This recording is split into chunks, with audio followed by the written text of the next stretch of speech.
Hindi madali ang landas na tatahakin ng 5 koponan ng Pilipinas sa ika-4 na edisyon ng Manila Hustle 3x3, lalo't magsisilbi na itong qualifiers tungong Women's Series Shanghai Stop. Yan ang report ni May Jamaica Bayaka.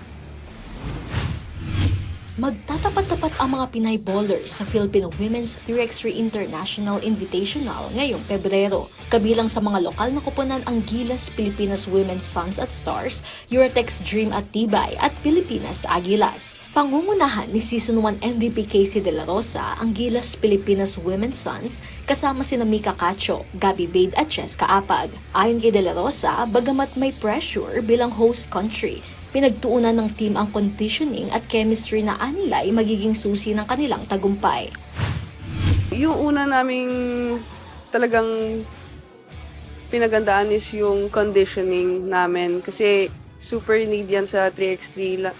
Yung 10-minute game tapos 3 players lang inside and 1 sub.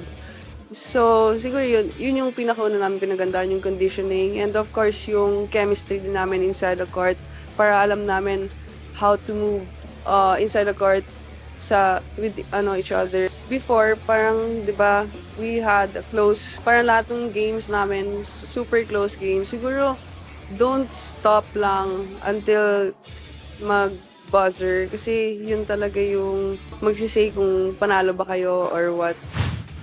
Bilang leader ng grupo, payo rin ni Casey sa koponan na mag-focus sa bawat laro at huwag magpapa-apekto sa idinidikta ng iba.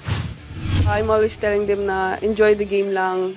Huwag nila hayaan pumasok yung parang wag nila hayaan pumasok sa utak nila yung mga sinasabi ng ibang team pag nagta-trash talk ganyan. Enjoy lang nila, laruin lang nila yung totoong laro nila. For sure, andyan pa rin yung pressure. And I think kung ilaro lang namin yung laro namin talaga na we just enjoy playing basketball, I think we're gonna get the gold.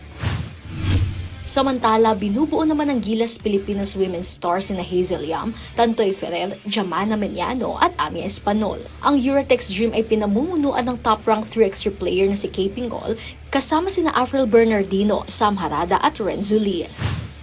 Excited kami kasi nga, yun nga, club team lang kami. So, bihira lang namin ma-represent yung Philippines international. So, parang gigil kami ngayon na sana makuha namin yung panalo para makuha namin yung qualifier. This year, nag-join kami sa tournament ng Queen's Court 3x3 sa Tagaytay and nakuha namin yung championship, no?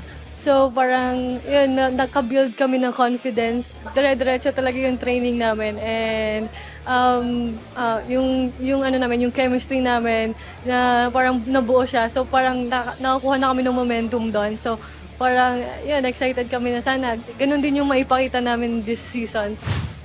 Ang Eurotex Tibay naman ay binubuo ni na Sisi Junsay, Justin Domingo, Mar Prado at reinforcement na si Kang Yitan. Kukumpleto sa lokal na kalahok ang Pilipinas Agilas sa pangunguna ni Jazz Hozon, Stephanie Berberabe, Camille Malagar at Elizabeth Means. May kabuang 16 na koponan ang lalahok sa torneo, kabilang ang mga dayuhang teams mula Japan, Korea, Thailand, Spain, New Zealand at ibang bansa sa Southeast Asia. Bukod sa $4,000 na cash prize, nakataya rin ang tiket patungo sa 2026 FIBA 3x3 Women's Series Shanghai Stop. Ito ang unang beses na kinilala ang torneo bilang opisyal na FIBA 3x3 Women's Series qualifier na gaganapin mula February 7 at 8 sa SM Mall of Asia Music Hall.